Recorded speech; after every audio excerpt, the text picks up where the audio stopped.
I don't know if you know this or not, but 75% of high-performing entrepreneurs have suffered some kind of trauma in their life, and very few of them have done anything to work on it. And so I was working on that project as an interesting interlude to what I might do next when I stumbled upon this as a result of a friend of mine getting a stage 4 cancer diagnosis. So I'm going to talk a little bit about that now. When I was 19 years old, my father died. He was an alcoholic. He had been an alcoholic for almost his entire life, and he had developed cirrhosis of the liver. And the only way for him to survive was to have a liver transplant.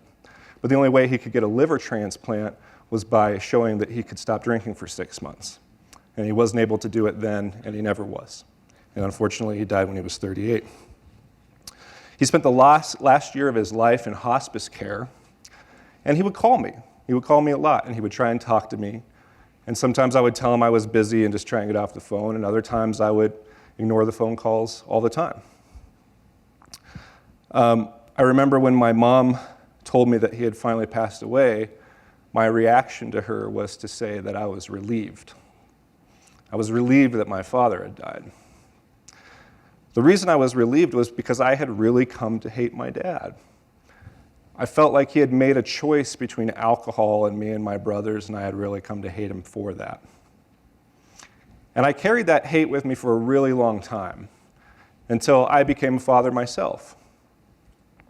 And at the point that I became a father, I really started regretting the fact that I had not engaged with my father.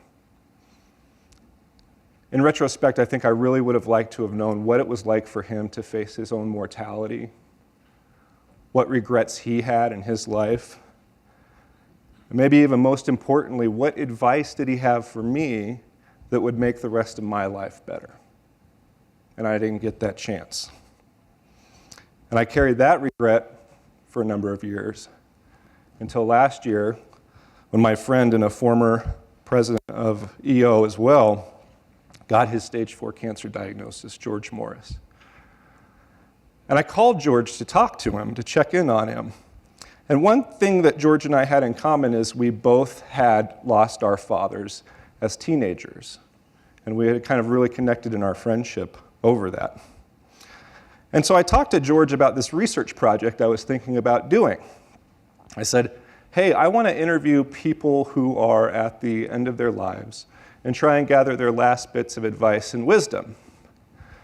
And the reason that I wanted to do this was that I felt like if I could gather that and catalog that wisdom, I might be able to create some shortcuts for happiness in my own life and for happiness in everyone else's life. And secondly, I thought that just maybe by listening to the closure stories of other people, I might be able to get some closure myself. So I asked George, I said, what do you think of this idea? Is it too morbid? Is it too self-serving? And he said, no, I think it's great. Actually, I think it's really great. I think it's really cool, and I would like to be your first interview. So kind of with George's blessing and George's encouragement, I started off on this research project to start interviewing people with terminal illness to gather their thoughts. And as a researcher, the first thing we often do is we do what's called a literature review. So we go off and look at things that have already been written and try and get some ideas from that. So the first thing I did was pull out this book that I had read maybe 5 or 10 years ago called The Top 5 Regrets of the Dying. This book is probably one of my favorite books of all time. I've probably given it to about 20 people that I've gotten to know over the years. And as I read Bronnie's work originally, I started to think that maybe she was telling me some of those things that my father might have said, and I was feeling like maybe I was getting some of those questions answered about how to improve my own life. So Bronnie was a hospice nurse in Australia, and at some point she decided to start cataloging the things that people were saying to her as they were on her deathbed, or as they were on their deathbed. And she started to distill those down into some themes, and eventually she came up with these top 5 regrets. So let's take a look at what Bronnie discovered. Number 1, folks wished they'd had the courage to live a life true to themselves. 2, they wish they hadn't worked so hard. 3, they wish they had the courage to express their feelings. 4, they wish they had stayed in touch with their friends. And 5, they wish they had let themselves be happier. I started thinking about regret. Like, why are we so interested in regret in the first place? And so I, talked to some friends about it, and I kind of came up with this answer. One, we're looking for these silver bullet changes that we can make in our lives right now that will make the rest of our lives better. There are always things we think we know that we should be doing. But two, we really want to know, if I don't make these changes, when I get to the end of my life, will I come to regret it? Will I have such a deep anguish over failing to change that I will regret it myself? So I thought about regret as I started my own story. I actually started with regret too. I was really interested in the regrets of the dying. When I polled my friends and my family and I say, hey, if you could talk to people who had terminal illness, what's the most important thing you want to know about? They also answered number one was regret. And ironically, in some way, this whole study was started by my own regret of not engaging with my father as he lay dying. So I did. I set out on my interviews to talk to folks about regret. Started slow at first, but as a word of mouth kind of spread through some of these end-of-life communities, I got approached by more and more people. And I just want to tell you that the excerpts and things that you're going to see here in the next few minutes, I've tried to actually take them from entrepreneurs who are part of the study so that they're actually really relevant to you. But what I discovered was that the regrets of the people that I interviewed largely mirrored the work that Bronnie had already done. And in social science, like, sometimes that's okay, right? We say, oh, great, we have validated kind of this idea. But to me, like, I really believe with all my heart that I was going to be able to figure out something new, that I was going to bring some new information to the world. And so to find out that I had largely replicated something that Bronnie Ware has already been paid to write a book about was really disappointing. It was a real bummer. But when I dug into regrets specifically, meaning moving away from these themes or generalizations that people experience over and over again, what I discovered was actually a lot of contradiction. And so this was kind of another bummer of my research, or another disappointment of my research, was I actually thought when I looked at specific regrets that I would see the same things over and over and over again. And because I was seeing the same things over and over and over again, I could confidently create a list of the regrets, the things you needed to change, and all of us could go on living better second half of our lives. But that wasn't true. I found contradiction everywhere. When I talked to people about taking risks, on one hand, I'd have someone who said, gosh, take big risks. It's the greatest thing in the world. And on the other hand, I'd have someone who'd answer, I wish I'd taken less risks, right? I wish I'd stuck to the plan. With regard to money, some people said, oh, I have discovered that money is not important at all. Don't focus on it. While other people said, I have discovered that money is really important, especially when you get in a situation like this. And if I were you, I'd put my financial house in order. And finally, living in the moment. We try and practice this as entrepreneurs, gratitude, living in the moment. But what folks I interviewed said was sometimes people thought living in the moment was the greatest thing ever, and other people said, you've got to have a plan for the future, you've got to have milestones, you've got to stick to it, you've got to repeat that process over and over if you're ever going to get to where you want to go. Again, really, really bad disappointment. But what I figured out was that there was actually a flaw in my thinking. Because I came to this work believing that the inverse of regret is advice, right? So if we collect people's regrets and we do the opposite of what their regrets are, then we actually get the advice we need to live a best second half of our lives. But that's not actually true. Regret is like a really personal phenomenon. In fact, regret is really all about the imagination, right? Because what is regret? It's just what you think may have happened if you had done things differently, right? It's not actual action that you can explain to people as, oh, I'm so glad I did this, or I'm so glad I made this change, but it's, I think if I had made this change, I would have been happier. And I didn't really appreciate that at the time of this study. And so we see that regret becomes a very personal phenomenon. It's really dependent upon someone's unique values, their unique backstory, and a lot of what their own expectations were for themselves. Well, another disappointment, I didn't find these universal regrets, but I went back to my transcripts to see if I could find some kind of common theme. And I knew as I was rereading these that there was something that was coming up, a theme that was coming up, but I couldn't quite put my finger on it. But it revolved around the folks that I was talking to's journey to try and unify the people that they were to the people that they always believed they were going to be, right? And to try and solve the frustration and the disconnect that they felt about not living the lives that they thought that they always had in mind for themselves. And so I'm sitting around like trying to figure out like, what is this that I'm feeling? What is this category? And then my wife grabs this book, which I'm sure a lot of you have read, off the coffee table because it's always sitting there. She's flipping through it, and she says, Travis, you got to read this. You got to look at this. And she hands it to me to this passage. Now, this is a passage that Stephen wrote where I'm paraphrasing Stephen, and Stephen's paraphrasing a psychologist that he was talking about this very issue to. But what they said was, when someone receives a terminal diagnosis, they become profoundly aware of what really matters. Wants and desires dismissed in the past take on supreme importance, and old passions return as the dying try and reconnect with their unlived lives. And when I read that unlived lives, I said, that's it. That's what I've been trying to understand, is this conflict that these people experience between who they are now and who they thought they would be.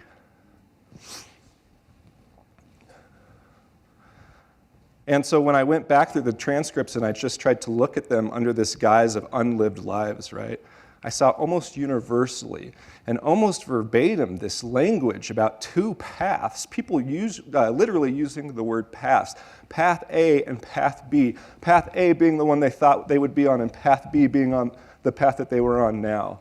And so if we look at Greg says when he was a young man, he had this vision for himself to work outside, to work on issues related to the environment, and to help the world be a better place.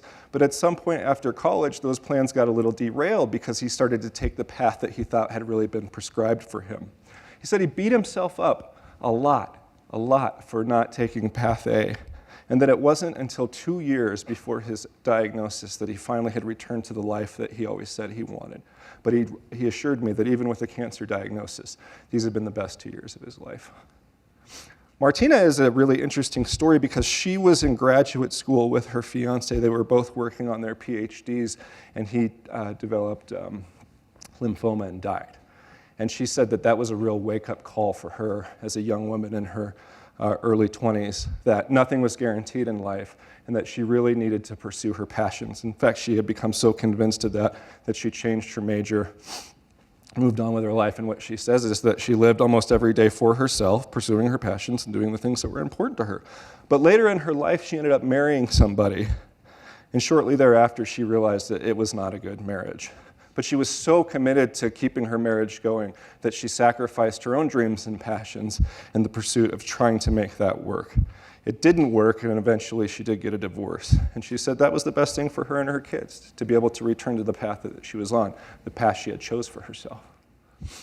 And then Rick says something similar. You know, there were a lot of times that he bounced back and forth between path A and path B, and there were a lot of opportunities for him to return, but he didn't really take them. But later in his life, he recognized some really interesting advice here. What I have learned is that there are no safe choices. There is as much risk in following someone else's path as there is in attempting to live your own. I've been more satisfied living my own, and the risk of doing that has been well worth the reward. Now, there's something else really interesting that came out of this work. I'm going to share with you the most unexpected finding that I discovered. And that was the degree to which these people that I interviewed believed that the stress, the anxiety, the frustration, and the shame that they had, and the resources and energy that they used to bury down inside of themselves, deep down inside of themselves, their authentic selves, actually led to their diagnosis and their illness. I hadn't even asked about this. This was not even on my radar. But I started to see these statements coming over and over again. Right? Gary says that that energy that I just talked about of stuffing his authentic self deep inside of him, he's convinced that there's a degree of his cancer that he's responsible for not living his authentic life. Martina says the same thing. She says, it's no coincidence that me ignoring my gut over the years in relationship to my marriage is why I developed stomach cancer. And Rick says his cancer is absolutely related to the stress he put himself under and those feelings that were created not living his authentic self. Now, these feelings of self-blame for the cancer were not universal, but there were only a few exceptions to them. And these few folks that were an exception to that are what I kind of call the self-actualized. These are people who had found their path very early in their lives, lived that path for the entirety of their lives. And the interesting thing is, as they enter the end of their lives, they had a lot less anxiety about their death, right? They had a lot less regret about their lives. And that's because, unlike some of the other folks that we just talked about, they didn't have this long list of things that they were going to eventually get to, right? They didn't come to their diagnosis and realize, oh, there were all these things that I didn't do. There were all these passions that I didn't pursue. They pursued the things that they loved. They found a way to do the things that they loved at the moment that they decided they loved them.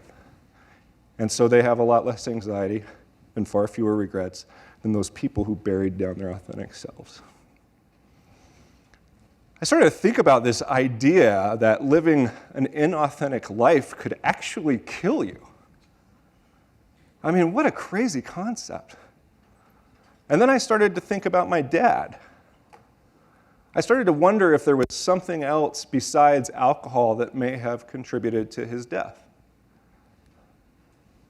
The problem was he was dead, so I couldn't go back and ask him about it. But I wasn't totally skunked either. When my dad died, this is the box that I got from hospice. And inside this box was everything that my dad owned at the point that he died and everything that he thought was worth keeping. And when I first opened this box as a 19-year-old, I really thought it was just like full of junk. It had some old cassette tapes in it, had old binders of songs, had loose leaf paper, it had greeting cards, it had some photo albums. But as I dug a little deeper into this box, I learned some things about my dad and was reminded of some things about my dad that I hadn't considered. What I realized, or I'm sorry, what I was reminded of is that my dad had a really hard life, very hard life before I was even born. My dad contracted polio as a baby. He was born on an Air Force base in Spokane, Washington, and my grandma decided to take him on a train back down to Los Angeles before he got all the inoculations and stuff. So he may have been one of the last people in the U.S. to actually get polio. But he had a deformed leg. And so early in his life, he had many, many surgeries. I think he had, it was either 11 surgeries before he was 9 or 9 surgeries before he was 11, but all in an attempt to save his leg. And because of those surgeries, he had been prescribed painkillers. And so all up until that point, he was on painkillers. And so by the time he was 9 years old, my grandma said he was a full-blown drug addict to those painkillers. And then suddenly the doctors took the painkillers away. And because my father's father was also an alcoholic, my dad turned to booze to try and solve some of the pain that to fill the spot of the painkillers.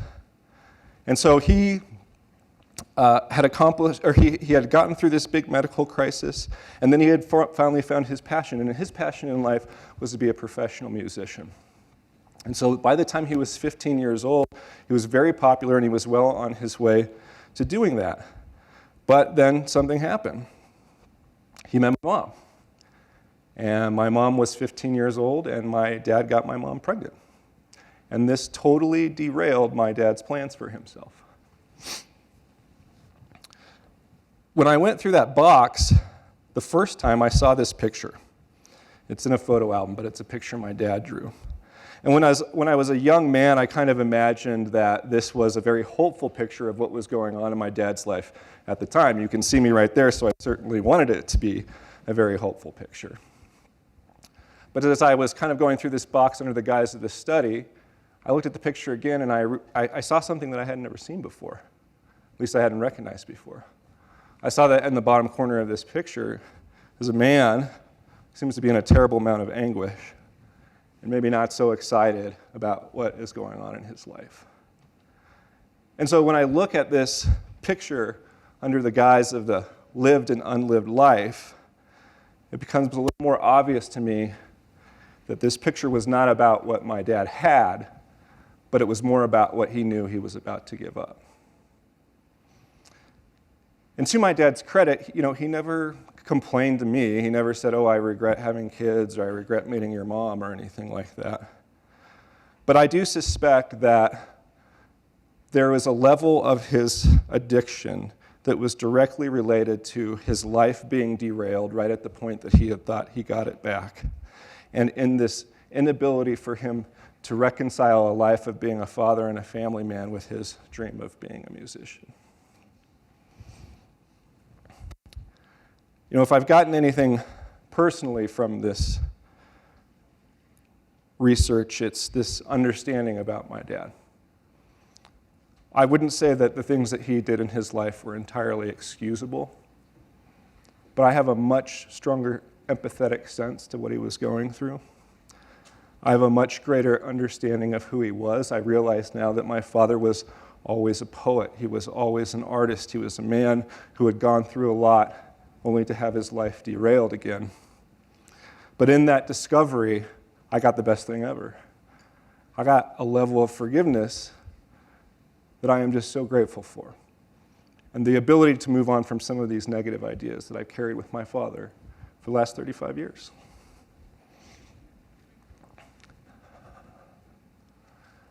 This is the guy who had a dream, and this is the guy who I was relieved had finally died. And I'm proud to say I love both of them equally now. But there's something in this study for you as well, so we'll get off me.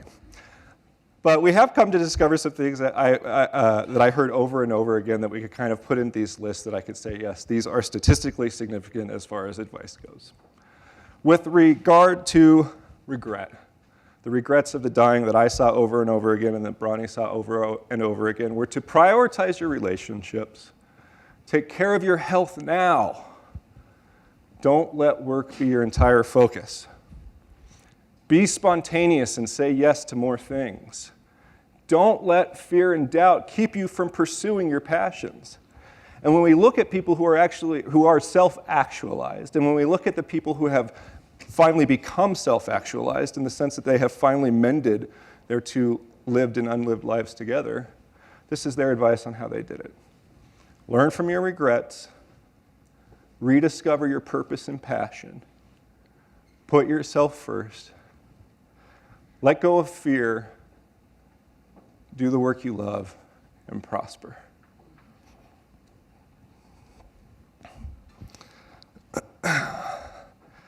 Now, I'm proud of this study and I'm proud of this work that I have done, but I would still say, in some sense, a lot of what I've learned are things that I have already been telling myself for years, right? Some of this stuff is things that we always know, but that we largely ignore. And some of the advice that we see here is advice that we have seen for thousands of years, whether it's been philosophers or the Stoics, from Jesus to Buddha. They have all told us to do the same thing over and over again, and so have the terminally ill. And if we were to listen, it would be this simple.